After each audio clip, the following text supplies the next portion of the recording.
E entonces, bueno, quero dar paso a última, a guinda destas xornadas, e teño a honra de presentarvos a... Moitísimas gracias, Laura. A honra de presentarvos a Ricardo.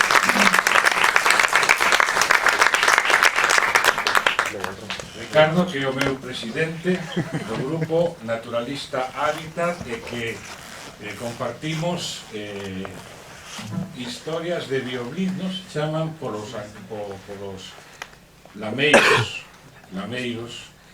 Andrés, Elia, Manu, todos estos. Quería agradecer, porque mirades que gracias a eles eu non me manexaría con este ordenador, porque temos aquí a Manu, que estuvo grabando todas as ponencias para que dispoñamos delas. Bueno, pois son, gracias a eles se pode facer estes traballos que son para min moi motivadores, ¿no? Moi motivadores. Bueno, pois agora a primicia que vos contaba de por primeira vez vamos a falar da biodiversidade dos lameiros do Caudel e dos Ancares, tamén está aí no medio. E ademais eres un joven incorporado al medio rural, porque estás incorporado a Fonsagrada, ¿no? Incorporado a montaña de cabeza, este ano tocou, el ano pasado tamén tocou ali. E lo que se comentou aquí estaba a percibir efectivamente o que traballo, son profesor de instituto, traballo cos mozos, o que se comentaba de a idea dos mozos de escapar dali, non? A pena que dá a idea esa de escapar dali porque o futuro económicamente ou socialmente non o ven para nada ligado a ese entorno, aínda que o aprecien, aínda que falando con eles e que teñen ese orgullo da terra, pero ven que para o seu futuro non o ven, e non o ven por lógica, por o que está pasando na sociedade, non? Bueno, moitas gracias polas túas palabras, pola invitación e polos momentos que pasamos tamén aquí no Courel. Estaba un pouquinho abrumado, pero agora estou moito máis abrumado despois da charla que acabamos de escoitar, que realmente creo que foi extraordinaria. O que vou a presentar é un traballo, un pequeno proxecto que está en vías de desenvolvemento, que non está finalizado. Non vamos traer aquí uns resultados e unhas análises sobre o que temos feito, senón a contarvos un pouquiño sobre todo como o levamos a cabo, como facemos o que é coñecer a biodiversidade, neste caso ligada aos prados na zona de Courel. Ben, para coñecer a biodiversidade, para traballar, para facer este traballo, para facer este proxecto, imos falar dos apartados que temos aí arriba, comenzando primeiro polas ideas previas, que son algunhas xa se comentaron aquí en extensión, e basicamente partindo da idea que tiñamos todo por coñecer a zona, por coñecer a biografía tamén que hai sobre o tema, de que o Courel é unha zona de por sí, unha zona de alta biodiversidade.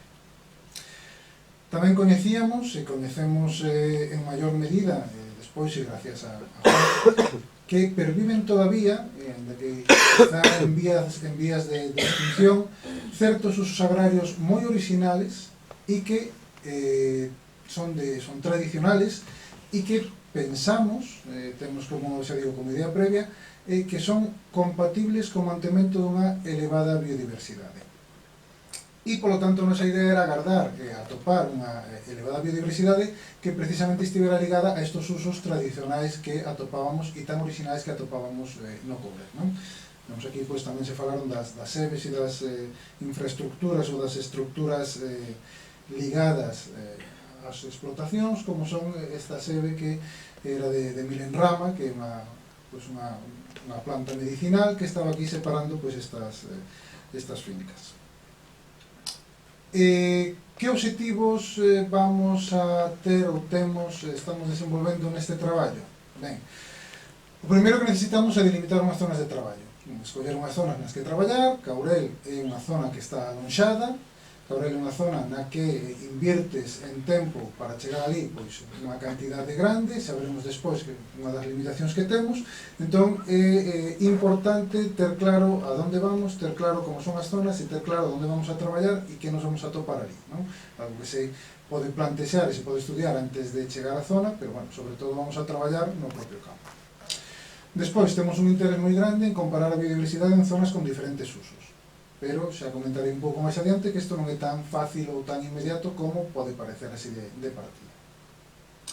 E o objetivo final é verificar efectivamente se se comprobar se se cumpre esta idea previa que nos temos de que as prácticas tradicionais que observamos no Courel realmente si están ligadas ao mantemento e son compatibles cunha elevada biodiversidade. Ben, planificación deste traballo, a parte fundamental sería coñecer, como decía antes, as zonas, este coñecemento de gabinete de partida, pero con visitas previas ao campo, que realmente é a única forma de facerte unha idea de como vas a coñecer unha zona, como a podes dimensionar, como podes mostrar. A formación do equipo de traballo, en este caso, é crucial, comentarei un poquinho máis adiante por qué, pero é un punto crucial por as técnicas que imos a escoller e seleccionar esas técnicas que imos a aplicar para obter os resultados e chegar aos objetivos que temos plantexados. Ben, bueno, todas as fotos que temos nesta presentación están feitas durante este proxecto e están feitas aí no Courel, non? Se van a ir vendo diferentes grupos cos que traballamos para dar unha idea de amplitude de grupos coas que queremos incorporar a este proxecto.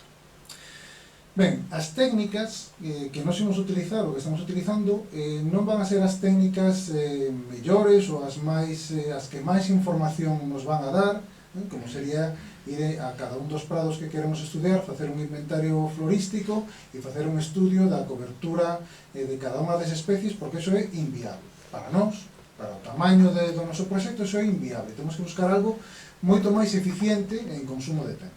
Entonces, temos que encontrar, ou polo menos buscar, como yo non encontrar, pero polo menos buscar un compromiso entre o que queremos obter e os medios dos que dispoñemos. Os medios nunca son ilimitados.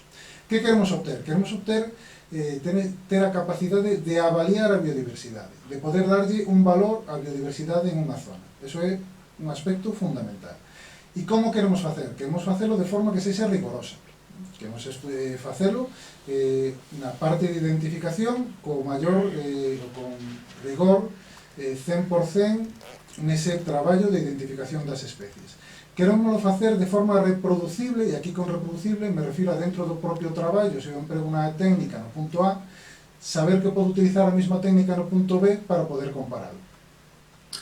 Abarcar múltiples grupos. Nos interesa ter un enfoque, e iso xa é unha cuestión máis de filosofía do noso grupo, ter un enfoque que abarque a canta maior diversidade de grupos faunísticos e florísticos, mellor dentro das nosas posibilidades.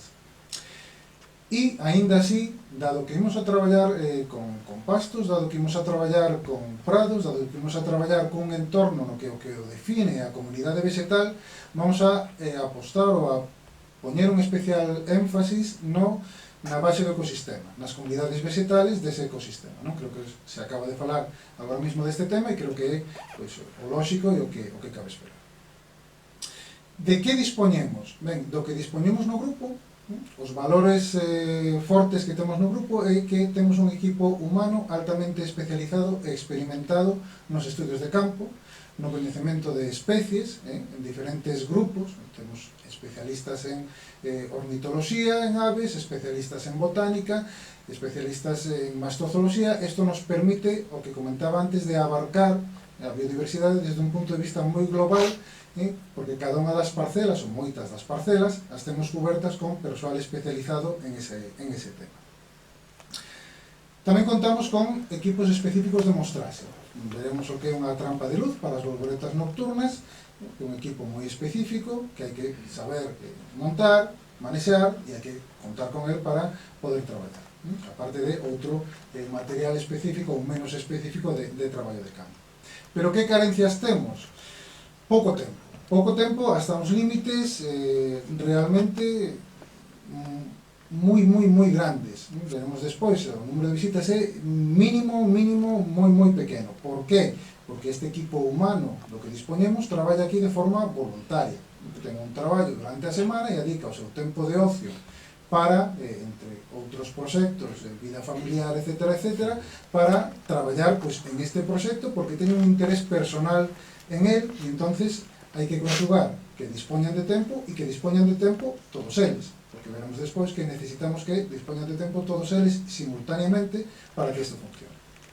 Entón, esta é a limitación principal, o que nos vai a facer decidirnos por unha técnica ou por outra, por empregar unha técnica ou por outra. E despois un orzamento limitado, que isto non é unha queixa, senón que é unha evidencia de realidade. Todos os orzamentos son limitados e este non o é menos, non?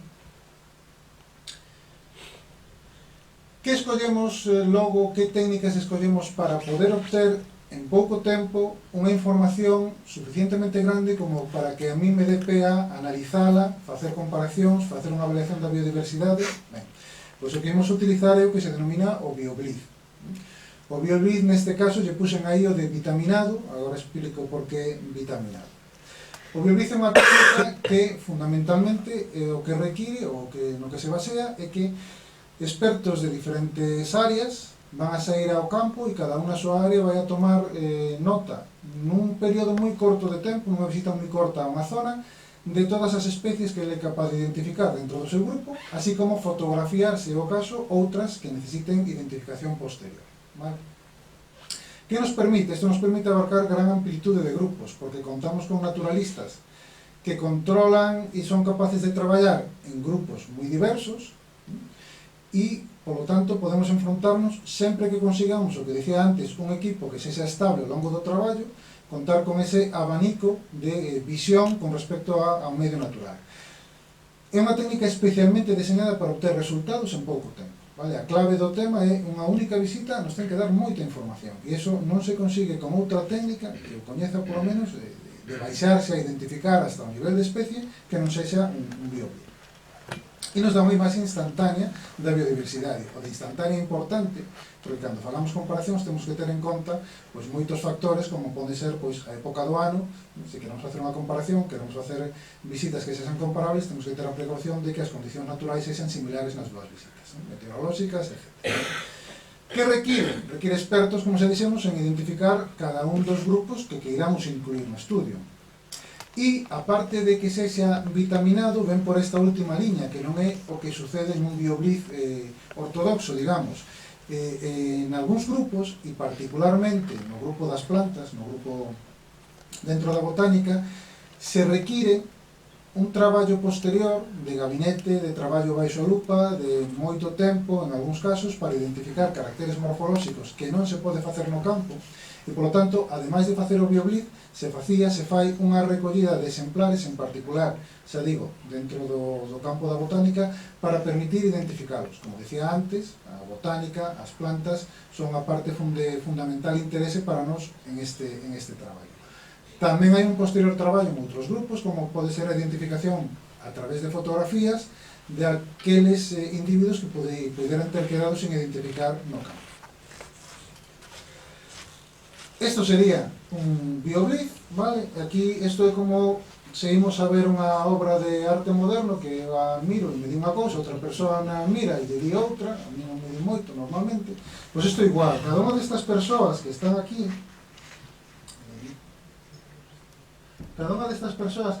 están no mismo prado e cada unha está vendo cousas diferentes. Manu e ele están vendo bolboretas, Lorena está vendo libélulas, eu estou vendo anfibios, Adán está vendo plantas, e cando volvemos e nos contamos o que vimos, non coincide nada, vale? Entón, o que facemos aquí é, nun período extremadamente corto, valoro eu como extremadamente corto para os resultados que obtemos, facer un barrido dunha zona, evidentemente coñecemos cales son as áreas nas que esperamos dentro de cada un dos nosos grupos atopar a máxima diversidade, facemos, anotamos e obtemos os resultados. Basicamente isto é un BioBlitz. Outra técnica da que vou a falar é a técnica da trampa de luz. Se falou en varias ocasións das bolboretas, supoño que pensando todo nas diurnas, aquí vamos a falar das bolboretas nocturnas.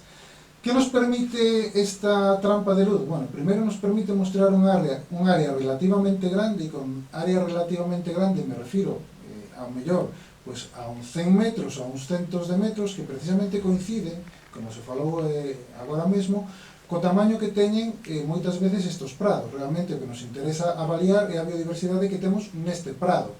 non quero tampouco atraer especies que veñan de 10 km máis aló porque non estou obtendo a información que quero. Entón, isto me dá unha dimensión moi próxima ao medio que eu estou estudiando.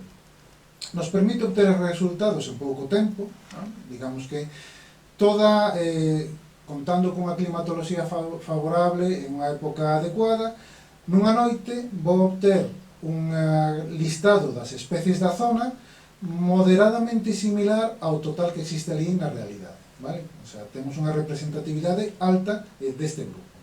Vou coñecer a un grupo en concreto, o das borboletas nocturnas ou dos heteróceros, en bastante profundidade con esta técnica. Pero ademais, e algo do que queremos avaliar tamén neste proxecto, estos heteróceros, estas borboletas, cando son eiruga, se alimentan de determinadas plantas que varían segundo a especie, por lo tanto, isto me pode estar dando información indirecta tamén sobre a comunidade vegetal na que están vivindo esas borboletas, que é algo que nos interesa especialmente neste traballo, ¿no?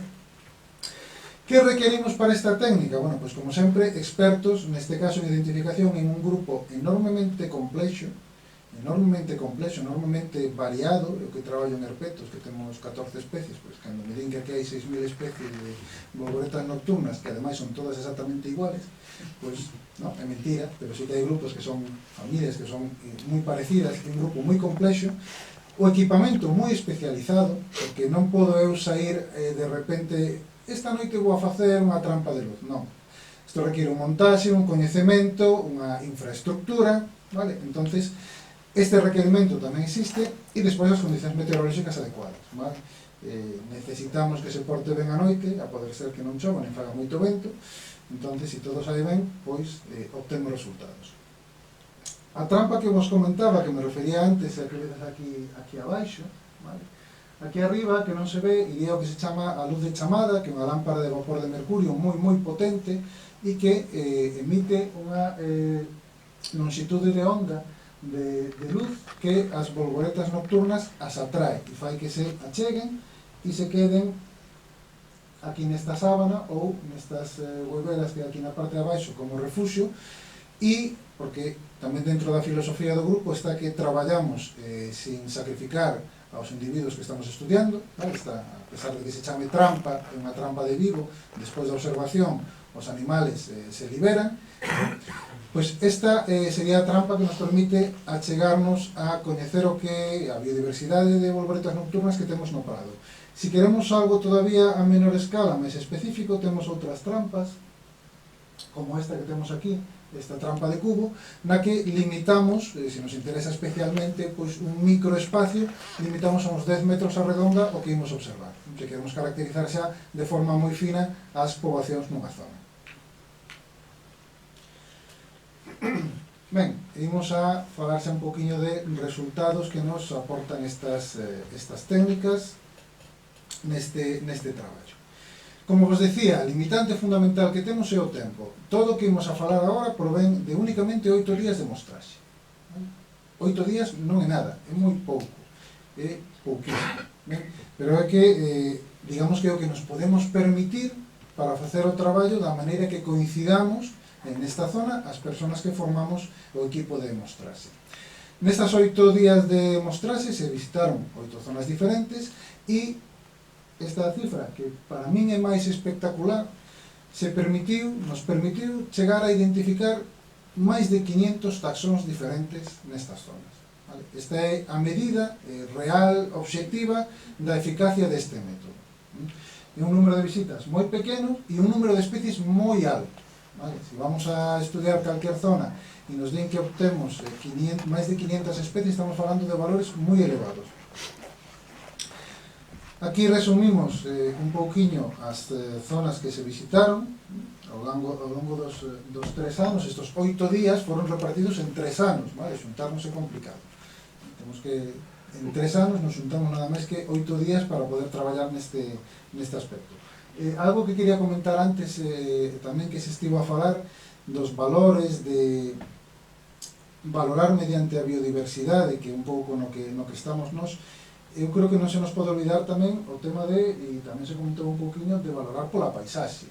Non? A min traballar en estas zonas non é o mismo para min traballar en estas zonas, buscando biodiversidade, que traballar, pois, o mellor no Monte da Zapateira, que tamén o facemos e tamén buscamos a biodiversidade e empregamos as mesmas técnicas, pero eu non disfruto o mesmo. Eu non disfruto o mesmo achegándome a un espacio que ten estas vistas ou achegándome a un espacio que está na periferia urbana. E creo que o valor de paisaxe destos usos ligado a estos usos tradicionais, que se desaparecen estos prados de rega e se deixan de manter, isto en un espacio mínimo de tempo cambia. Entón, o valor da paisaxe creo que é un valor que se debe de potenciar tamén en relación a estes prados. Ben, aquí temos algunhas imaxes de o que vos decía, non? Do valor paisaxístico, chaos, enfoxos, etc. É un favor espectacular. E botar un ollo simplemente a como nos despois registramos esta información, vale? Aquí teríamos a táboa inteira, non nos cabe porque sería todavía moito menos, pero é simplemente dar a idea de que se recolle moitísima información, adicando un tempo moi limitado. E esta información nos dá varias ideas. Podo presentar aquí varias ideas obtidas manexando mínimamente esta información, sin facer ningún tipo de análisis, nin estadística profunda, nin nada similar. Ben, en primeiro lugar, que temos diversos grupos, como dixen, os que se adican, os naturalistas que están traballando no proxecto, pois os que recollen información sobre eles, destacan especialmente as borboletas. Obviamente, aquí hai un sesgo polo uso da trampa de luz, vale? Pero se elimino este sesgo, que é o que temos aquí, as borboletas, os lepidópteros en prados todavía seguen sendo un grupo, como se comentou varias veces, que ten unha importancia xa só en número moi grande. Obviamente, as plantas, que temos en verde, son un grupo fundamental, moi diverso nestes prados, e que donde creo que hai que facer o fincapé para facer esos, como se comentou antes, esas avaliacións da calidade ambiental. Eu coincido en que debe de ir tamén pola comunidade florística que alberga cada un dos prados. Simplemente este reparto por grupos das zonas xa nos deixa ver, cando comparamos tres das zonas que mostramos, que non é coincidente, que simplemente en algo que pode ser moi bruto, como contar especies de cada grupo, xa temos perfiles diferentes dentro das diferentes zonas, non? Estamos no Cabrel, estamos en prados, pero os prados non son todos iguales, ni moito menos. Podemos representar os perfiles de outra forma, vale? Pero hai algo que a mí me choca todavía moito máis, e é que se comparamos, e todo o que temos aquí é unha parte das plantas vasculares con flor únicamente. Se comparamos as comunidades vegetais dun prado de montaña do Courel con outro prado de montaña do Courel, observamos cousas como que en esta localidade prácticamente están desaparecidas estas especies, que no outro prado que vimos están todas elas presentes, e ao contrario, hai unha serie de especies presentes nesta zona que están ausentes destas.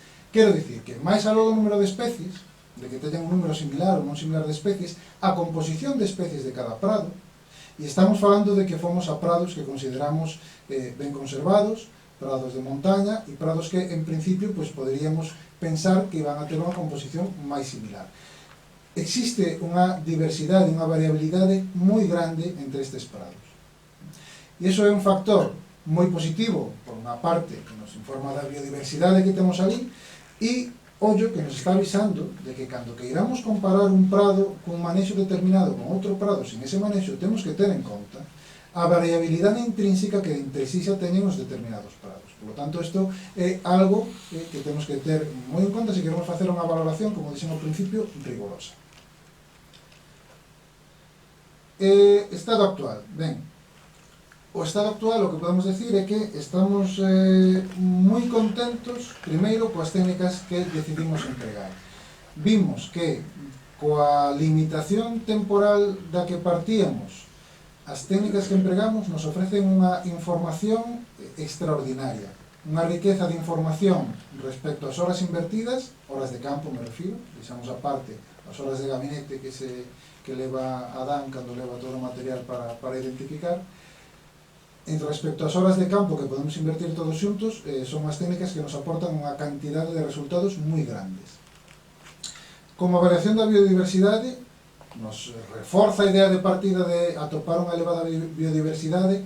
Non esperaba eu, polo menos, atopar de forma tan fácil, no sentido de pouco tempo invertido, 500 especies identificables por nós, confirmándonos as ideas previas de que son, efectivamente, áreas de elevada biodiversidade.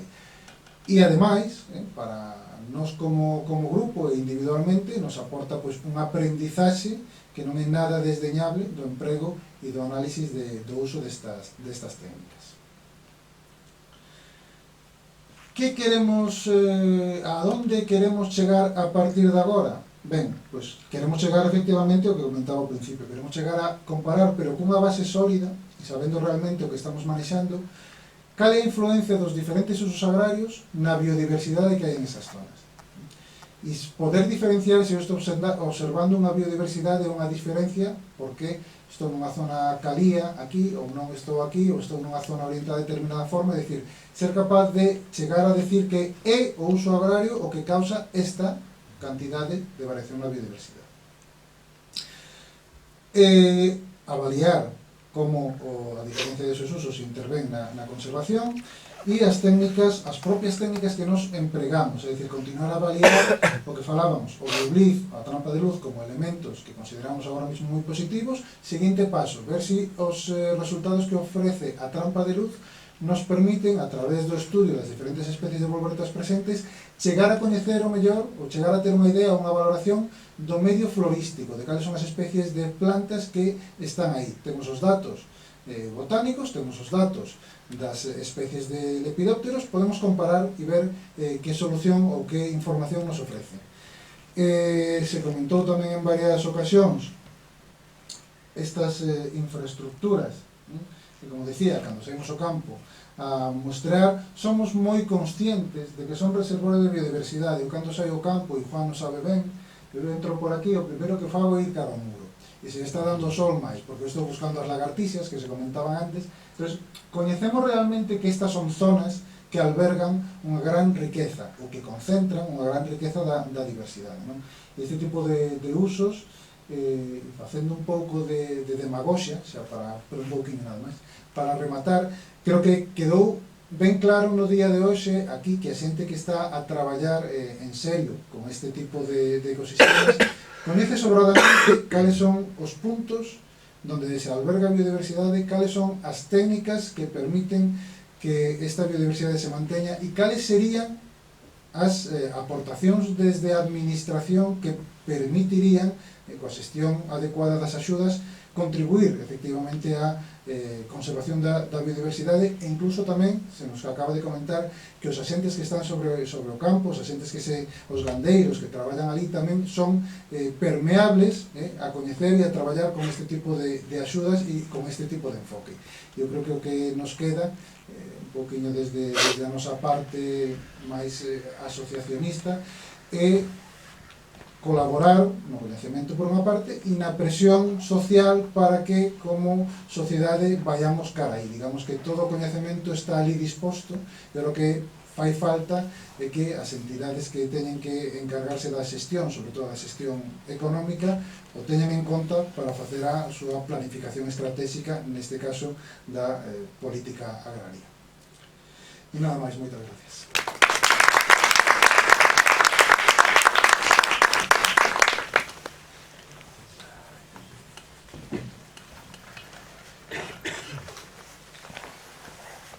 Gracias, noraboa polo traballo, a verdad que debemos felicitarnos, ¿no? No, bueno, en serio, que un traballo moi bonito e se pode atopar, eu creo que un traballo útil, ¿no? Sobre todo, e ademais de pasarlo ben cos amigos e disfrutando duns días na natureza. Bueno, que sepades que eu cando coñecín aquí a esta xente, non coñecíamos moito, leveilles ao Monte Xalo, todo contento para que viran que bonito teníamos ali un monte que é aquí veciñado. E a bronca que levei foi monumental porque acabábase de plantar unha plantación de pino radiata con fondos FEADER nunha turbeira que non estaba catalogada, e seguimos sendo amigos, eso que ten mérito, non? Pero bueno, para que vexades... Bueno, pero hai que decir que as broncas van dos dous lados, tampouco te cales as que nos botas ti a nos. No, pero bueno, sí, en serio, que claro, que estamos empregando, por ignorancia, por incultura, eses fondos que podrían emplearse en boas cousas, en destrozar a natureza, non? Por incultura. E eu non me podo calar porque dentro dos ecoesquemas xa hubo unha declaración política do que se quería facer cos ecoesquemas. Alguén a sabe? Do noso xefe da Consellería? O tratamento dos xurros da Limia era o plantexamento que teñen neste momento da Consellería. O sea que cuidado, cuidado co nivel que temos. E a mí eso me parece que sepades que eso habría que manifestarse xa día seguinte na Consellería porque é unha barbaridade. O sea, favorecer, e perdona Ricardo que aproveite o micrófono, sabes que me gusta moito. No, pero é verdade, é verdade, creo que sepades eso, que se quería axudar a agroindustria, as granxas máis contaminantes deste país para subvencionarlle o tratamento do xurro. E iso, o dicían, que era unha oportunidade na próxima PAC cos ecoesquemas. Eu o deixo, porque senón íamos demasiado felices, eu creo que nos cabremos un pouco tamén. Bueno, sí, quero agradecer ao Grupo Naturalista Habitat porque a Xunta dixo que isto de estudo, pois o ano pasado dixeron que non facía falta estudiar, hai que repetir, está moi repetido, non sei por qué, dixeron que non. E a sin razón que temos en este momento que é desesperante. E, bueno, unha cousa que ten que ter unha continuidade no tempo para poder ser serios, pois depende do que este aí de turno, pois aproban unha actividade como esta ou non. Entón, bueno, é un traballo que debía facer incluso a propia administración, entendo eu. Igual que había que, si estos datos non existen, como vamos a ordear as prácticas agrarias? Como vamos a saber que prácticas agrarias se van a empregar na PAC que sean beneficiosas para o medio ambiente se non coñecemos o medio ambiente? Me parece absurdo. Como sabemos que hábitat debemos conservar se non sabemos que temos que conservar? Non credes que de caixón? Eu creo que é básico. Pero igual se non o sabemos, podemos pechar os ollos, entonces non é necesario conservarlo porque non coñecemos que está aí. Esa pode ser a outra visión. Eu creo que posen en unha autoestima moi grande os dirigentes que temos a veces na xestión das axudas. Pero, bueno, realmente creo que ainda que poda se poden facer moitos estudos e eu por eso me parece interesante que me parece que nas escolas, na universidade, pois non se aposte por salir ao campo, por enseñarlle a xente toda esta riqueza que temos, que parece que temos que ir a selva de Indonesia para ver cousas. Creo que é unha pena que non coñezamos o que temos máis cerca, porque ademais se non o conservamos nós, non o vai a conservar naide. Temos unha riqueza, eu creo que un patrimonio moi valioso, tanto no norte de Portugal, que estou preocupado por Jaime porque ainda ten que volver ali a Portugal, pero sigue aquí ao pé do cañón e eu estou moi agradecido de que viñera porque é cerca, sí. Pois, eu xa non sei máis que decir. Xa podemos, entonces, vamos a ver, a idea, en colaboración con Emilio, bueno, a importancia de que este Emilio aquí é porque é a universidade a responsable de o que se está tratando. A mí me dixeron eso, que a Consellería lle encargou a universidade o análisis DAFO. Bueno, mellor que por alusións que fales ti. Como se organiza isto da política, como se está redactando e como se pode participar? Hola amigos, bienvenidos a una nueva edición de Cómo salir con embrollo. Hoxe, a PAC.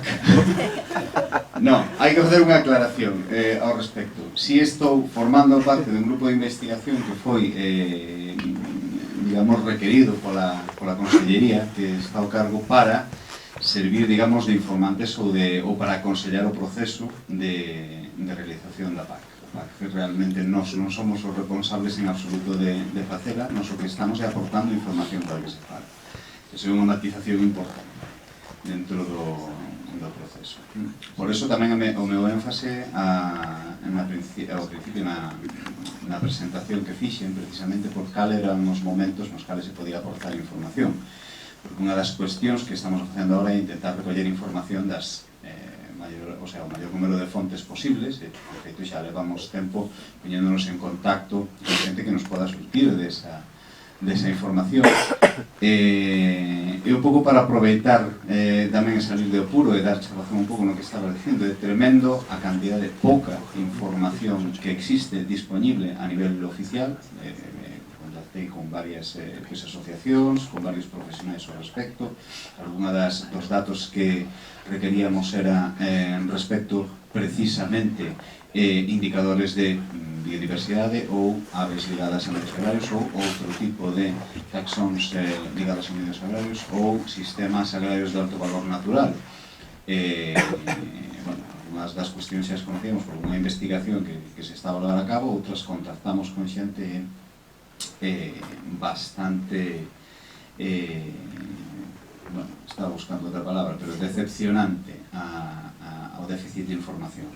Nos vemos unha oportunidade, precisamente, intentando ser positivos precisamente no requerimento de este tipo de déficits ás administracións públicas. É dicir, tanto o Ministerio, porque o proceso, tal como está facendo, fomos moi rápido no temo, pero realmente, efectivamente, digamos, a PAC, o plan estratégico da PAC ten que ser feito polo Ministerio, correspondente, pero require información ás consellerías que supón que lles teñen que dar aqueles elementos que en cada comunidade autónoma son ou se consideran fundamentais para despois poder facer correctamente a política agraria común adaptada a cada unha das comunidades autónomas. Entonces ese é o proceso no que se está. Entonces ese é o proceso de o que ven agora, realización, como ti decías, das DAFO correspondentes, as cales van a ser feitas por consellerías e polo Ministerio, pero as cales, evidentemente, nos intentaremos facer a revisión e a aportación de información dentro do tema. Entonces, nesa fase, unha das propostas é precisamente que se intenten mellorar os cauces de incorporación de información aos procesos de deseño de políticas, precisamente, que se detectan determinado tipo de carencias, ¿no? En canto a, por exemplo, a cartografía de sistemas agrarios de alto valor natural é unha das carencias, a elección de indicadores para cada un dos obxectivos tamén é outra das carencias. Vimos, por exemplo, foi unha cousa na cal detectamos que moitos dos indicadores de contexto, moitos dos indicadores de contexto, os indicadores de contexto que se iban a utilizar, por lo menos na parte ambiental, eran deficientes, é dicir, en canto a número, hai determinado tipo de indicadores que sí se utilizan e que sí van a estar aí, pero que non se incorporaban dentro dos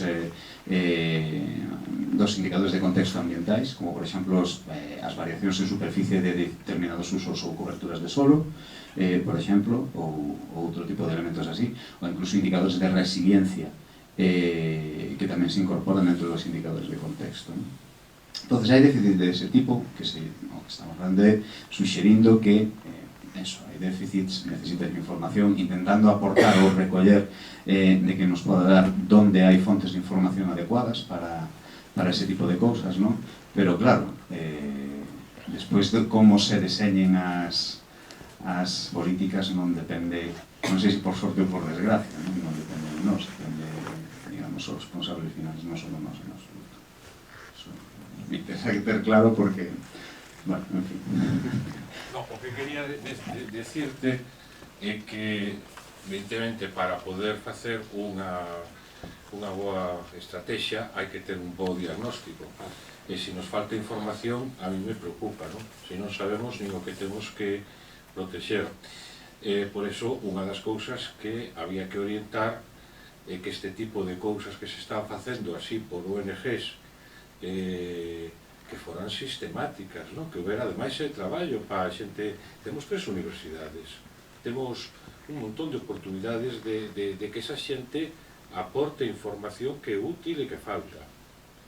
E por eso me metía, porque son universitario, estudié na universidade, pero creo que se podría haber, ¿no? Creo que se podría exixir ou poñer no DAFO que non se pon, non hai esa información porque falta formación ou falta líneas de financiación para estudiar esa biodiversidade, etcétera, etcétera, ¿no? Simplemente, e ora te dou a palabra, vos dou a palabra, que xa estamos no taller, como vedes, creo que é moi interesante que este, agradecer de verdad a Emilio que este aquí, porque... Non sabía que iba a facer. No, de verdad que xa sabes que xo agradecemos.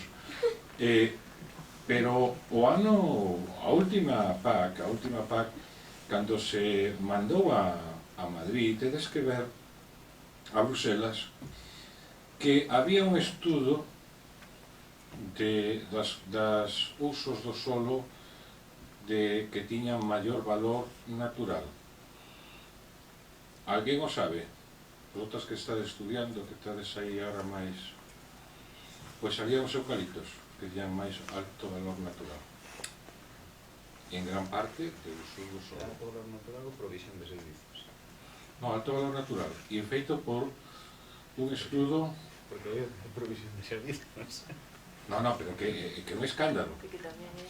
É un escándalo. Pero é que xusto os mesmos usos en Asturias estaban como de peor valor natural. E entonces, si consentimos que ese sea o análisis DAFO, pois vamos de cu. Porque hai alguén que sí que se preocupa en facer os análisis DAFO para que salga de determinada forma. E despois pasa o que pasa. Pero, non sei se... Bueno, no, dalle a Laura. Despois... E se vou recollendo alguma cousa máis direi. El comentario tuyo, Juan, venía muy al caso, porque nosotros, por ejemplo, desde mi instituto, una de las discusiones y de los lamentos que llevamos años es la imposibilidad de conseguir líneas estables, y cuando digo líneas digo financiación estable de la índole que sea, por la vía que sea y del origen que sea, para mantener estudios de recopilación sistemática de información ambiental y territorial. En el caso de mi instituto es el reto, o sea, esa ha sido nuestra razón de ser, y es imposible a día de hoy mantener esas líneas.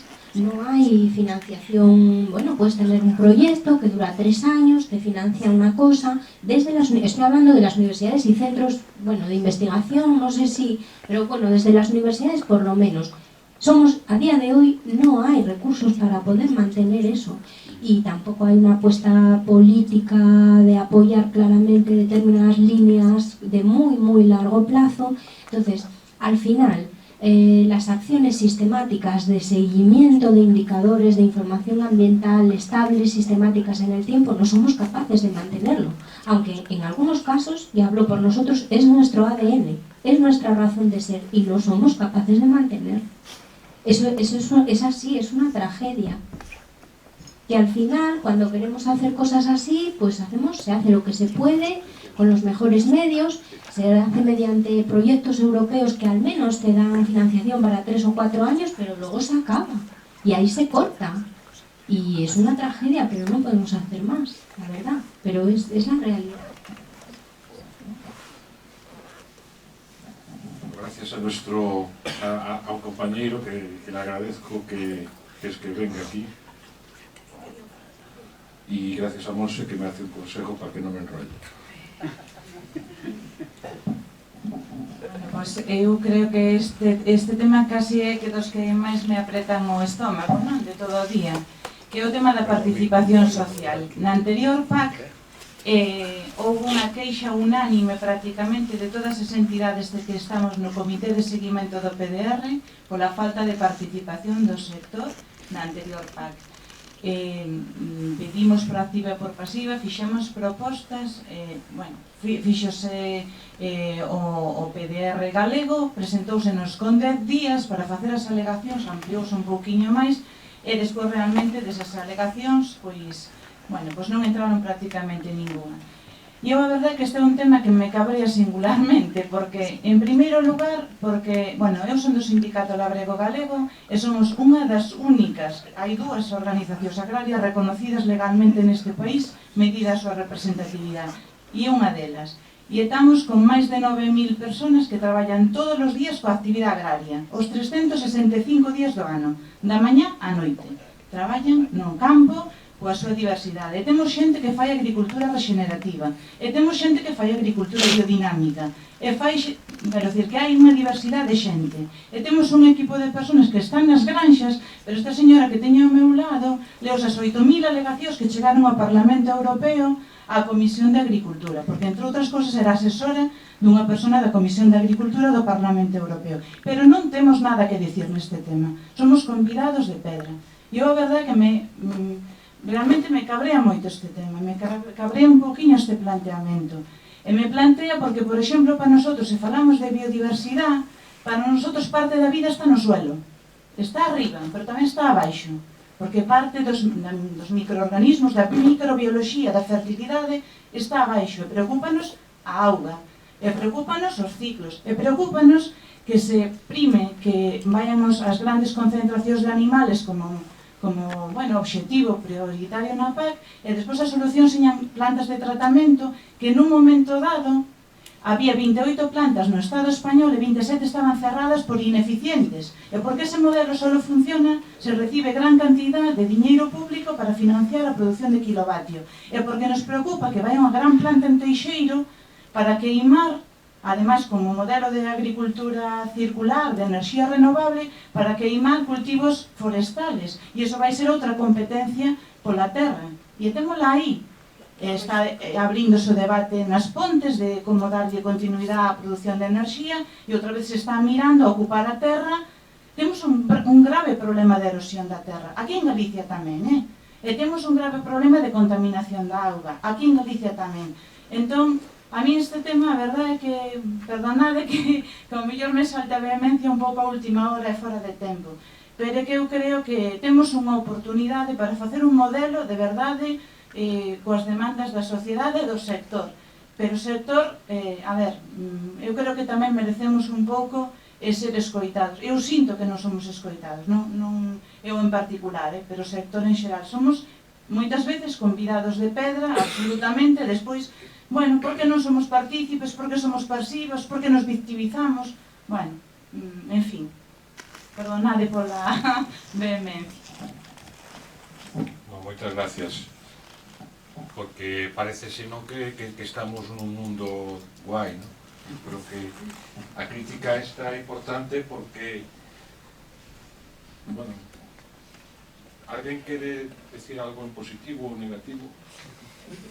Algo se enfocou aí. Eu creo que además hai un problema enorme efectivamente con a planta de Teixeiro, e ahora que tamén están amenazando na zona das Pontes, é un problema de que aquí nos está invadindo eucalipto, pero un problema ademais de seguridade. É dicir, eu creo que é unha das cousas que realmente non se pode soportar que se considere como sumideiro de carbono o que é os eucaliptais, etc. Que eso é, creo que neste país non hai máis espacio para o eucalipto. Ese é o gran problema, a mí parece. Está moi ben, é dicir, a mí me encantou moitas das charlas, eu creo que efectivamente hai que pagar por a biodiversificación, pero realmente neste momento se vai hacia un monocultivo de eucalipto. É triste. Habrá grandes granxas, serán espacios algúns, pero outros, hasta en Portugal, que realmente non é unha cousa boa, non? De que se paralice o que é a plantación de eucaliptos, e están buscando o seu espacio. Portocel está buscando o seu espacio en Galicia tamén. Eu creo que é un gran drama.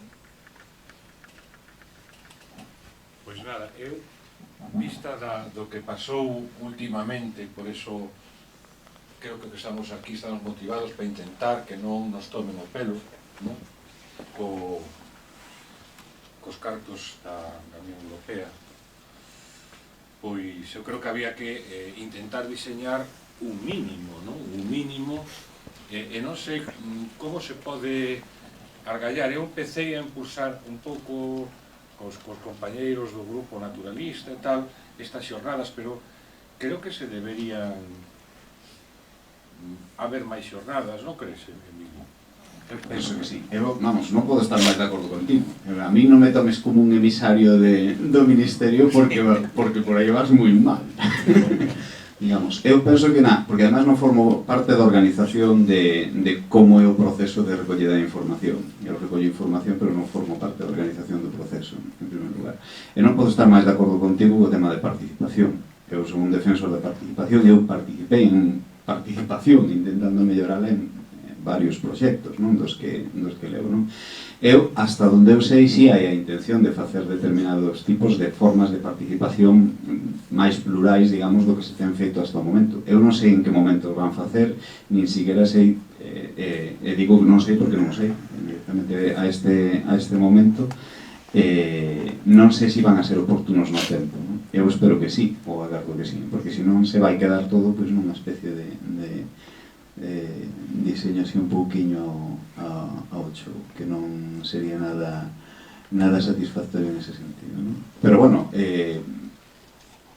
nós o que estamos facendo o posible, o entendo, e tendo en conta tamén as limitacións das que falaba Laura, en certo, digo, nós como universidade, quero dicir, para participar en este tipo de cousas, as limitacións, si é certo, as chamadas de atención, quedeime un pouco calado, porque realmente, como me desates a lengua falando na universidade, igual non me convén acabar falando de determinadas cousas, pero si é certo que moitas veces se traballa cunha limitación de tempo de recursos bastante importante, que limita a capacidade real que podas ter de influencia en moito dos procesos nos cales te ves implicado, moi a pesar dos participantes, evidentemente, non? Nós tamén temos as queixas de como se fan as cousas, nos tamén vemos que determinadas cousas se deberían facer de outra maneira, pero que moitas veces tampouco tes a operatividade necesaria ou os medios para poder facer unha participación nese sentido.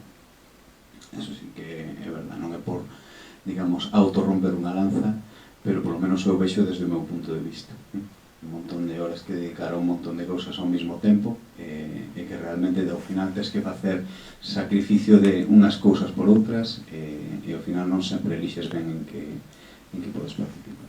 Pero bueno, un pouco ese. Bueno,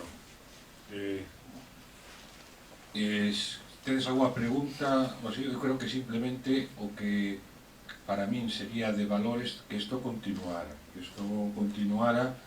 e agradecer, bueno, pois, aos que teñen traballado e nos explicaron hoxe, porque levan investigando, e gracias a esos datos podemos ter información, gracias a Portugal,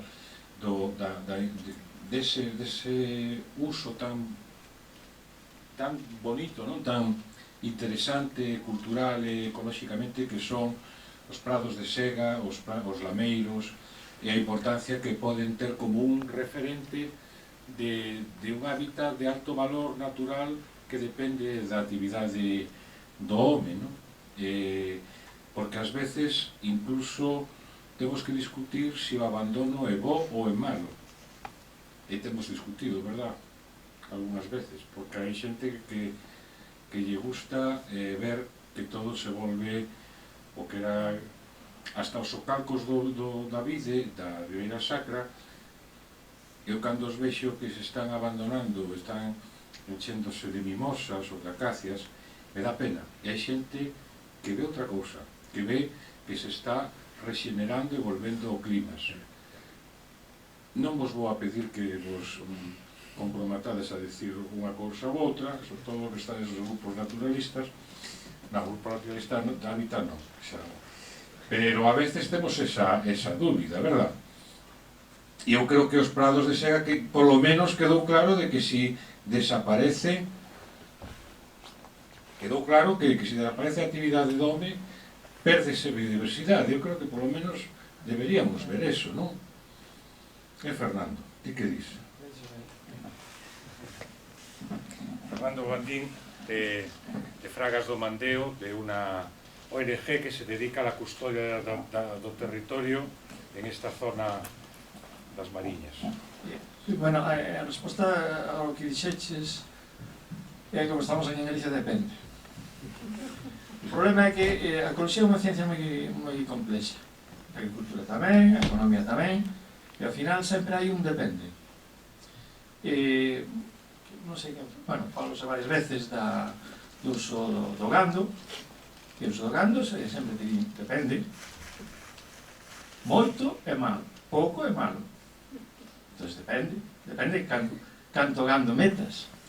O mismo pasa coas especies. Ti colles a un autor moi de renome e te di, non, vacas e cabalos, non máis. As cabras veñen de longe, o hábitat non está adaptado, as especies non están adaptadas a ese herbívoro. Pero claro, despois ves, como vimos outro día na televisión, non sei, o que chaman as cabrazadoras. O sea, fusionando a palabra cabra con desbrozadora. Non sei, viche desos incendios en California que ameazaban a sede da Fundación Reagan, que, bueno, independientemente de se está de acordo ou non con esa política, pues era un centro que alberga moita información da etapa de Reagan, non? Entón non ardeu todo ao redor, pero non ardeu. Por qué? Porque ao redor, unha extensión, non sei, unha hectárea, unha extensión relativamente grande ao redor do centro ese, fora pastado con cabras. Son cabras dun señor que se dedica profesionalmente a levar as cabras a pastar a determinadas parcelas para controlar toda a vegetación e evitar así os efectos negativos destes grandes incendios que están pasando en California. Así que todo é relativo, é dicir, todo é como utilices. En o caso concreto que decías da reforestación, nós vemos, por exemplo, na zona na que estamos nós, porque, bueno, ahora xa marcharon os compañeros da RABA, da GCT, que tamén fan custodia, cando empezamos esta relación con eles, eles comigo, non? Pois non nos entendíamos moi ben, o sea, tiñamos posicións distintas, pero cando eles empezaron a ir a nosa zona, a nosa deles, estamos separados solamente 70 kilómetros, empezaron a entender do que falábamos nós e nós a entender do que falaban eles. Entón, xa empezamos outra vez co depende. Entón, as condicións, dicir, o que é unha parcela pequena na nosa zona e o que é unha parcela pequena na deles, é absolutamente diferente. Estamos falando de casi un factor 10 de superficie, é dicir, nós estamos nun microfundio, non? Te vou a poñer un caso concreto moi próximo do outro desos depende. Hai pouco unha pequena empresa por aquí que se chama Agrodaica falounos de que saíran fora de Galicia a intentar vender os produtos, tiñan un abano de produtos bastante amplos e todos lle dicían que non querían. Entón, ao final, dixeron, bueno, entón, por que viñamos aquí? E dixeron, non, é que nós o que queremos é a cebola de souto. Bueno, souto eu vin hasta o ano 2000. E aquelo, antes, había cebola ali a punta da pala. Pero é un microfundismo absoluto. Hoxe en día, están todas as parcelas abandonadas. É un tempo de 10-15 anos. Santi está aí. Non, xa dou marcha. Bueno, xa marchou Santi, que o pode corroborar, vai moito por ali tamén. E que gañamos con eso en biodiversidade? Pois absolutamente nada, porque as parcelas encheron dos alqueiros de feitos e toxos e tal, que tampouco, bueno, non te aporta moito, e que perdemos, bueno, pois perdemos as rulas, perdemos moucho, perdemos unha serie de especies ligadas a ese medio agrario, e non sabemos. Entonces non é que defendamos constantemente digamos, a cobertura forestal, non? Pero sí, o que sí defendemos é que hai unha serie de zonas forestais, de vocación absolutamente forestal, que non presentan a calidad forestal que nos desexamos. Cando estamos pensando en parcelas, por exemplo, nos vellos, poden saber do que estou falando, que estamos intentando ali ampliar as parcelas de custodia, dos parcelas dunha pendente do 60%, que están a ser plantadas de eucalipto nitens. Estamos falando que o problema é que o espazo natural protegido, ali, ten 20 metros de ancho. 20 metros. Estamos de coño. É que esta habitación igual ten máis ancho xa que o espazo natural protegido. Entendes? E que pasa? Que cada 14 anos, cada 15 anos, se vai cortar esa parcela plantada de nítens, creando uns procesos erosivos tremendos, nunha parcela que realmente a súa vocación é ser un espazo natural. Ter unha cobertura de bosque autóctono, pluriespecífica.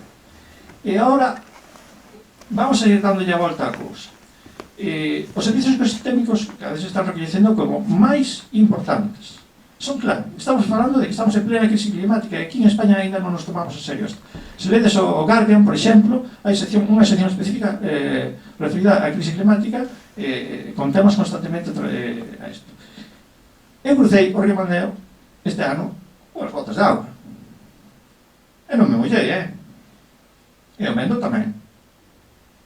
Temos problemas de auga, serios. Nós fixemos unha reserva de anfibios cando empezamos hai 3 anos, e desde entón non temos máis que sequía, joder.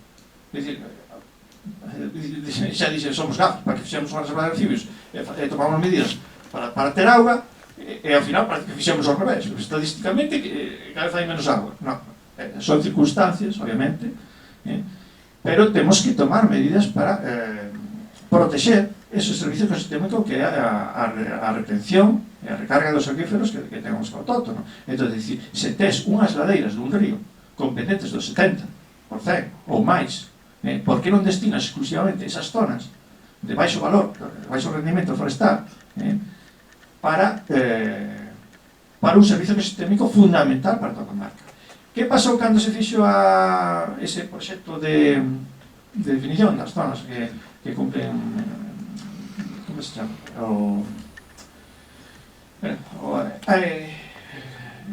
Bueno, as zonas onde producen servicios ecosistémicos, a infraestructura, non me salía para, non? Cando se fixo aquí, na Reserva de Fera, eu teño que dicir, foi moi crítico, no seu momento, dixen directamente ali, dicir, non entendedes o que é unha infraestructura ecosistémica. Cando me poñedes unha foto da igrexa de Santa María de Betanzos ou do Pasatempo como servicios ecosistémicos, é que non estades entendendo nada. Servicios ecosistémicos é seguir tendo auga, por exemplo, entre outras cosas. Cando en Betanzos eu fui a mesa de participación, que está moi ben eso de participación pública, non? Pero hai veces que te atopas e dicir, bueno, igual a xente que veo a participar pois non é máis axeitada. En Betanzos non se enteran de onde lles ven a auga. Entre outras cousas que é un concello moi pequeno, é dicir, vos, o sea, tedes que sacar o pasaporte para sair do concello. Eu lo digo moitas veces, porque non saben do concello, lles dá medo, e non saben onde ven a auga. Onde ven a auga. Cando fomos a cesuras, lles pasou outra, non sabían onde era o Monte do Gato, unha das formacións xeolóxicas máis importantes do Concello de Cesura, e non sabes onde está, ni o que hai ali, pois xa llega. Bueno, os dous concellos, tanto Cesuras como Betanzos, dependen da cunca do río Deo. A cunca do río Deo xa estudou General Dalda no ano 1978. O libro saliu publicado, creo que foi no 73-74. Unha obra das máis importantes de botánica que hai aquí en Galicia. E xa naquela, pois xa se falaba da importancia de todas as brañas da cunca do río Deo, que é un dos principais afluentes do Mandeo, non? Entón, dicir, bueno, ollo, que hai aquí unha serie de cosas que hai que ter en conta, que non se están, por exemplo, se estamos falando da PAC, obviamente, bueno, esta política agraria comunitaria, estamos falando de agricultura e gandería. fundamentalmente, pero hai outras cousas. A semana pasada houve unha xornada na Facultade de Dereito, o mércores, interesantísima, con ponentes brillantes, e aquí aproveito tamén para felicitar aquí aos organizadores, a todos os ponentes que falaron hoxe, brillantes. Eu sempre, cando veño a un sitio máster, casi levamos aquí 10 horas, 11 horas, e non me cobraron nada por entrar, e escoitaron a xente que traballou moito na preparación de toda esta información, e ali pasou o mesmo. Era xente moi brillante. Desafortunadamente, a diferencia de aquí, a asistencia de público foi mínima, e o tema tamén son políticas innovadoras de desenvolvemento rural. Un tema interesantísimo. O primeiro poñente foi o director xeral de desenvolvemento rural do BOIS, e falou dunha lei que vai afectar moito o rural galego. Pode chegar a afectar, veremos como se aplica, que a lei de regulación de terras agrarias, máis ou menos é o título. Esta lei supón un instrumento potentísimo que pode ser aplicado ben ou mal, é como a dinamita, podes aplicar ben ou podes aplicar mal. E o director xeral solamente falou de 3 P's: agrícola, gandeiro e forestal. Tivo que ser Luis Míguez, catedrático de Dereito Administrativo da Universidade de Santiago, recordar que hai un cuarto P, que é o medioambiental.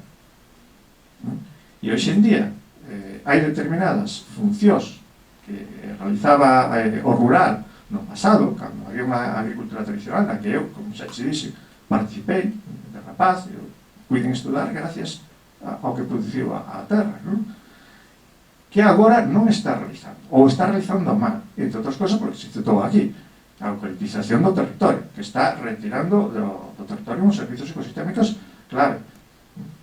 Entonces, temos aí un reto, aparte disto da PAC, que influir na elaboración desa lei. Pero esa lei, a tramitación que vai a ter, non é como foi, por exemplo, a lei de patrimonio natural, que foi unha lei desastrosa, pero, a lo menos, tivo un plazo de presentación de alegacións, que foi en marzo de 2017. Despois, repentinamente, ahora en maio e xuño, deu presa ao goberno galego en aprobar a lei, e se aprobou por un método de urxencia, e aprobouse o día 31 de xullo, sen prácticamente aceptar ninguna alegación. Neste caso, nesta lei da regulación de terras agrarias, non vai haber ese prazo de alegacións, porque vai ser unha tramitación parlamentaria, é dicir, quen presenta a lei no Parlamento non é o goberno, senón un partido político, un partido parlamentario, ou un grupo parlamentario, e entonces non ten ese período de alegacións. Que eu saiba, eu preguntei, por exemplo, este catedrático de Dereito Administrativo, Luis Miguel, preguntei, ti tes a lei, o Bichel, tal, non sei que, me dixo que non. Non sei se me dicía a verdade, non sei que digo prevete tal, pero me dixo que non. Entón hai un problema porque a participación cidadana non vai poder influir no texto desa lei. E solamente poderán influir os grupos parlamentarios cando xa entren no Parlamento, e ademais se vai tramitar rapidamente, porque ainda non entrou, que o saiba, ainda non entrou, e pretenden aprobala pois a finais do primeiro trimestre. A ver, eu creo que hai unha cousa moi clara: este tipo de lei ten que ter unha evaluación de impacto ambiental, e se xa o propio director nin siquiera se refire ao medio ambiente, eu creo que aí, se había tantos abogados, ou que os que falaron nesa xornada era xente bastante diversa. Obviamente había catedráticos de Dereito Administrativo, varios. E nadie dixo que tiñen que pasar por unha evaluación de impacto ambiental? Non, ollo, que isto non é un proxecto, é unha lei. Non confundas con un proxecto, Pero unha lei tamén debería pasar... Non, iso non existe na legislación. Eles saben ben do que falan. Pero aparte, había xente como Izquierdo Ballina, coñeces, non? É un ruralista asturiano. Jaime Izquierdo. Sí. Mira, había xente de Aragón, Cantabria, Asturias, da Autónoma de Barcelona, de Vigo, de Santiago, de Coruña e de Coristanco, e de Francia, da Bretaña. O sea, un panel e tal. Foi unha pena que non tuvera máis incidencia, porque éramos 15 anos, incluindo os que falaban. Joder, pero parece que como se non quixeran darlle publicidade, entonces. No, penso que o problema é que o organizador descansou en un organismo que non fixo o seu traballo. Porque non merecía esa... Pues que repitan, coño. Nunca que volvamos. A mí eso de participación donde non hai xente me parece un fracaso. Entonces, unha lei tan importante que estamos rompéndonos a cabeza con algo que é impresentable. Para mí eso é impresentable. Unha lei que ten tanta importancia que pase desapercibida, porque é a primeira vez que escoito desa lei, non sei se os sindicatos... Xa saiu na prensa xa, Xa saiu na prensa? Xa saiu na prensa. En que prensa? Porque a prensa... Creo que foi unha opinión, pero igual foi unha poder... Non sei se o sindicato está ao tanto desa tramitación. O único que sabemos é que non la anunciaron, pero non temos ningún acceso a ningún texto a ningún texto concreto. A que hai un anuncio de que se vai elaborar, pero non nos tivemos acceso a ningún. Notas de prensa ahora do concelleiro falando de aldeas modelo, de polígonos agroforestais, pois esa lei quere regular todos esos mecanismos. Que a mí eu sei un pouco máis de cerca, porque, bueno, como falei antes, estou con a incorporación, incorporo a través do Banco de Terras, e os técnicos que ten a Xunta no Banco de Terras, simplemente colleron o meu expediente e acreditaran que eu me quero incorporar a actividade área, pois están falando cosas como estas. Penso que participan máis sobre o Banco de Terras. É que esta lei basicamente... Esta lei basicamente é unha reforma, é unha potenciación do Banco de Terras. O sea, sabes que primeiro saliu a legislación que creou o Banco de Terras, despois aí no 2011 a Lei de Mobilidade de Terras, en novembro, máis ou menos, e agora vai a salir esta. Entón, basicamente, isto é como unha capacidade que lle dá a Xunta similar a que en urbanismo se produciu cando a Aznar liberalizou o solo. Entón, en un momento dado, a Xunta pode dicir, bueno, en esta zona de alto valor agrícola, non estamos falando de zonas de alto valor natural, senón de alto valor agrícola, poden decidir que todas as parcelas en unha determinada zona se dediquen a determinados cultivos. O tema das aldeas modelo, que son así un pouco así a franquismo, non? Pero, bueno, non sei se funcionan igual, funcionan ben e tal, pois é coller unha aldea onde existe un emprendedor, un emprendedor do medio rural, se entende?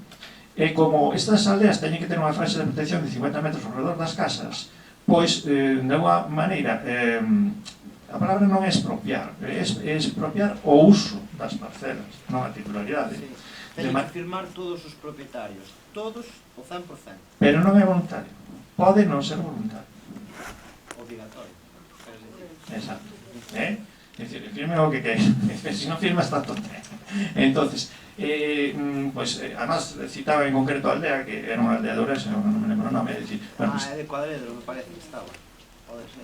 Cuadredro non era. En Cuadredro tamén gastaron muchísimo o tema do Banco de Terras. Bueno, entonces toda esa zona ao redor da aldea, pois queda, digamos, expropiado uso. Entón, ese emprendedor, pues, quere cebar ali vacas ou quere plantar non sei que, pues, o pode utilizar, ¿no? Entón, esas son as ideas. Entón, crean esas zonas de alto valor agrícola en Galicia onde van a determinar que cultivos pode incluso, se hai un agricultor que non ten a parcela abandonada, que está traballando de cose, incluso lle pode obligar a cambiar o cultivo. Pero basicamente é que todas as fincas que están sen uso poden pasar a ter un uso, se incorporar forzadamente o Banco de Terras e ter un uso. Entón, é unha lei, digo, moi potente, pode ser moi potente, moi útil para determinadas iniciativas de xente que se quere incorporar, pero tamén, como digo, como a dinamita, tamén pode ter malos usos, porque poden vir grupos empresariais industriais a, digamos, a intervir no territorio. Imaginade, pois, que ENCE fai uso desta lei. E se determina, pois, que en unha zona, pois, o cultivo óptimo é o eucalipto, porque iso dependerá do técnico que redacte ese por exemplo, si as persoas que falaron do aldea modelo estuveran aquí, creo que dous ponentes falaban dun hábitat, bueno, do que é un mosaico, que eu sinto-me identificado co que se falou porque é a Galicia de sempre. Está falando unha franja de 50 metros, son os cultivos da horta de antes, ao lado da casa, pero os pastos e todo o que hai arriba, que é o que distí, vas facer plantacións de eucalipto. E unha cousa que tamén me... ao conto do que falades dos eucaliptos que me veo ahora a cabeza é, bueno, no concello pois, onde resido, pois promoveron, ao parecer hai un programa Troco, de, que está con o norte de Portugal, de sumideiro de carbón, de algo así. Entonces, subvencionan a xente que plante eucaliptos, pero non en terrenos que estén como forestal. Non solo nos que veñan de terrenos que non sean forestales. É increíble, non?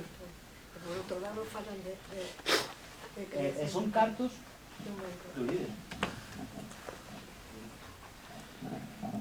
Hola, buenas tardes. Me llamo Alberto, voy a hablar en castellano por deferencia a los que no son de Galicia. Bueno, es igual, soy un gallego retornado. Eché 20 años en Alemania y he viajado por el trabajo y eso, tengo viajado por Europa bastante, ¿no? Soy técnico paisajista y me llama mucho la atención lo que estáis diciendo. De todas formas, viendo más o menos lo que estáis comentando y los datos que habéis dado, yo ya digo, blanco y en botella. Ya hace años yo vi unos dosieres de la Comunidad Europea donde prácticamente el norte de la península ibérica era un eucaliptal. Tenemos ENCE aquí en Galicia, me parece que había una planta, no sé si está trabajando por Asturias o Cantabria, o estaba proyectada. Ya está trabajando. En Navia. Por eso, ya digo, yo llevo ahora, o sea, retorné aquí a Galicia, llevo unos años aquí en Coruña.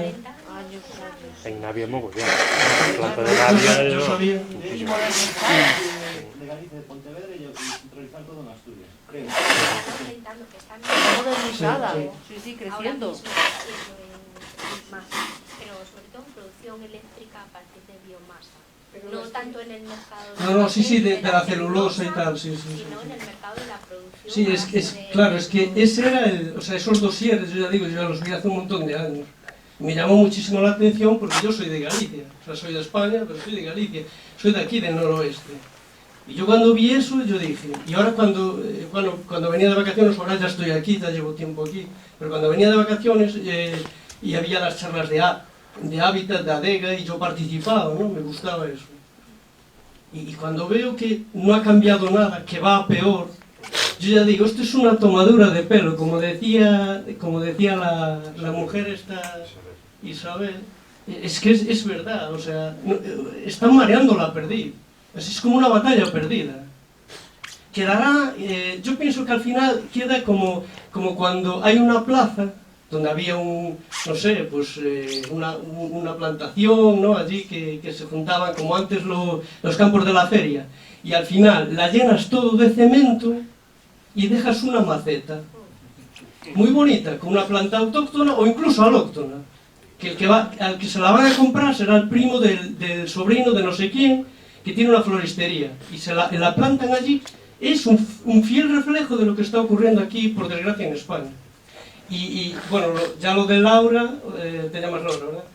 Cuando me comentas de que, por ejemplo, el banco este de plantas, ¿no? de praderío, y resulta que participan todas las comunidades, y Galicia, o al menos eso es lo que yo he entendido, sí, que no ha participado ninguna entidad.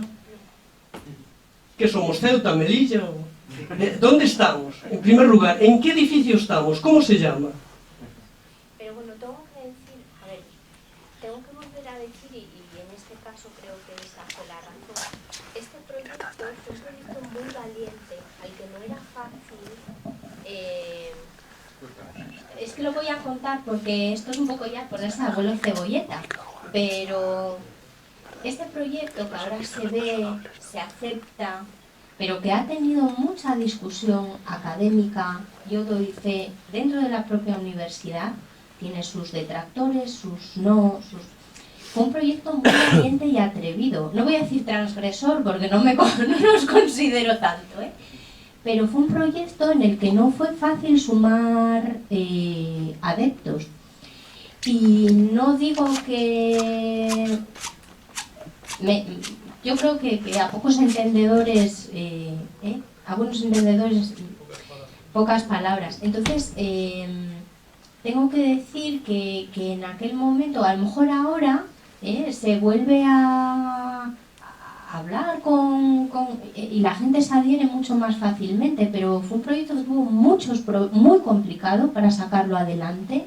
Hubo que romper muchos prejuicios y todavía es el día de hoy en el que hoy estamos aquí cómodos hablando en un foro en el que no hay notas discordantes, pero esto no es lo normal.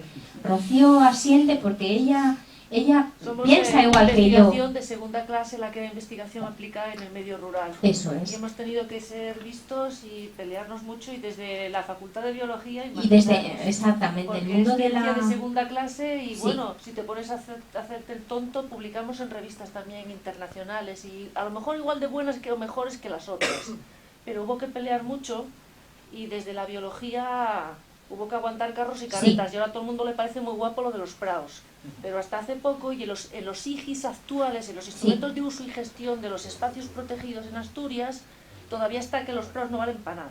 Sí. Y lo hicieron biólogos, muchos de los que redactaron aquellos IGIs.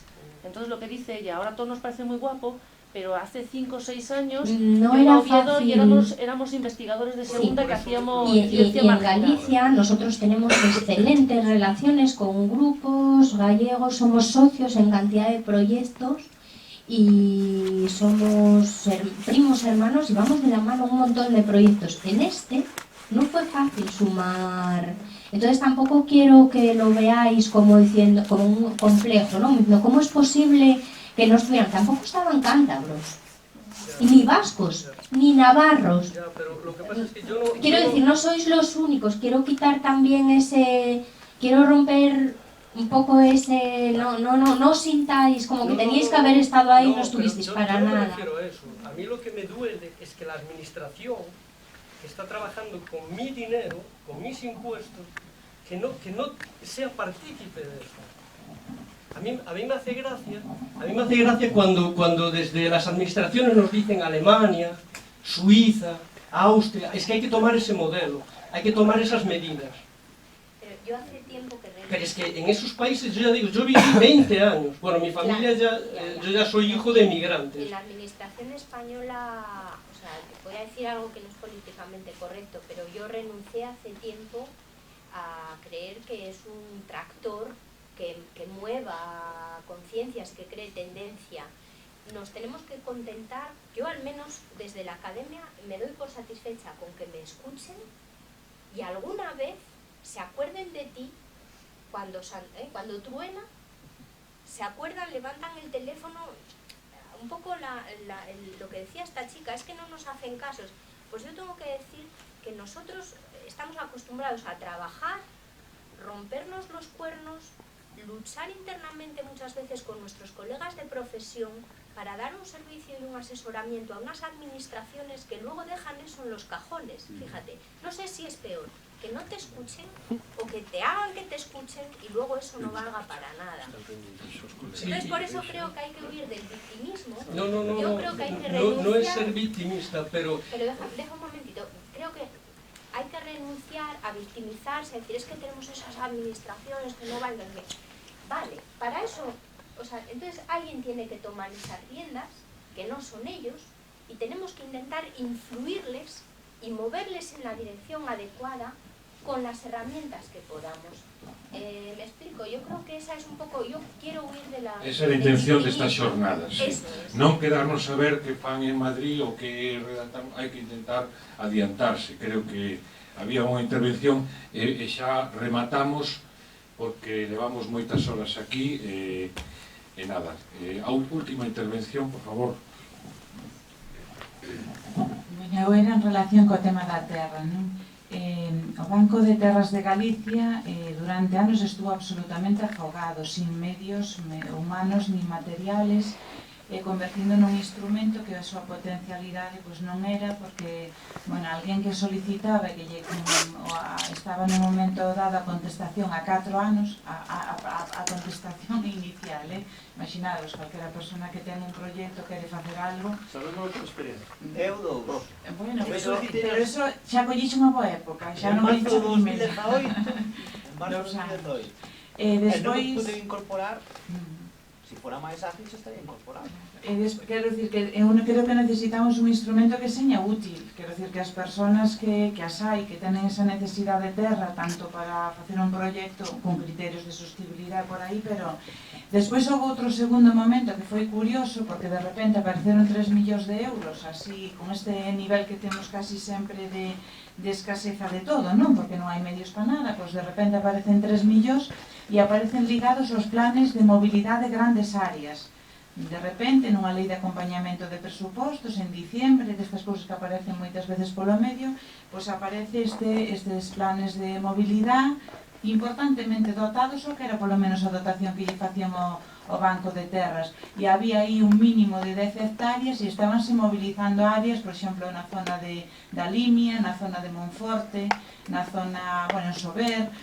Pero claro, aí é verdad que era un modelo piloto, pero tamén era curioso, porque iban da mão xa de toda facer a planimetría dunha gran área que eles consideraban en estado de abandono, que xa é un criterio que hai que poñer bien entre interrogantes, porque o abandono ás veces hai que miralo ben que é o que é abandono ou que é o que consideran eles que non é rentable, e despois por outra parte xa iban da mão da empresa ou do emprendedor que quixera facer o aproveitamento. Entonces, claro, ás veces o tema da mobilidade da terra hai que ter cuidado con ela, porque, claro, non vai a ser que ao final onde consideran eles que hai unha gran optimización dos recursos é claro, o gato escaldado. Eu, por exemplo, para nosotros unha gran reserva de terra en Galicia son os montes comunales, pero os montes comunales non hai idea de dinamizar un desenvolvemento endóxeno desde unha potencialidade do territorio. Esa afecta directamente, Claro, e aquí a cuestión foi plantearlles, ustedes non tenen saldado a deuda coa administración en tal momento, pois tenen ustedes que entregar a xestión durante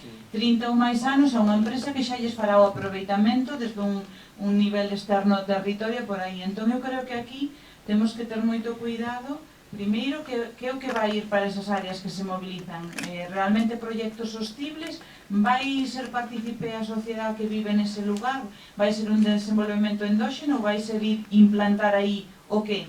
Exactamente o que, non? E sobre todo cando temos estes grandes proxectos que necesitan, porque esa planta de Teixeiro vai queimar moito cultivo forestal, quero dicir, nosotros sempre pensamos en Ence, pero o volumen que está proxectada a planta de Teixeiro é importantísimo. Entonces, eu creo que esta é unha cuestión moi relevante, o tema da terra e a mobilidade. Bueno, moitísimas gracias. Quedan moitas, como vedes, esta é a primeira fase, quedan moitas cousas, e eu simplemente chamo desde aquí a que de alguma maneira xa participación, xa sexa en Asturias, en Portugal, se nos deixan ir, e nada, que haxa iniciativas para que isto se mova e que polo menos se faga se diseñe algo que nos interese aos ciudadanos, que logo non o fagan, pero que lles quede a cara de vergolla de non facelo. Pero se non facemos nada, desde logo eles non o van a facer. Acaba de explicarlo moi ben Laura, que non podemos que esperar que a administración faga o que a sociedade ten que reclamar hoxe en día a administración. É así, porque hai outros intereses que acabamos de ver. Bueno, moitísimas gracias, e tamén ao equipo, a Andrés, a Manu, un aplauso, a Elia, que estiveron aquí axudando para que todo funcionara.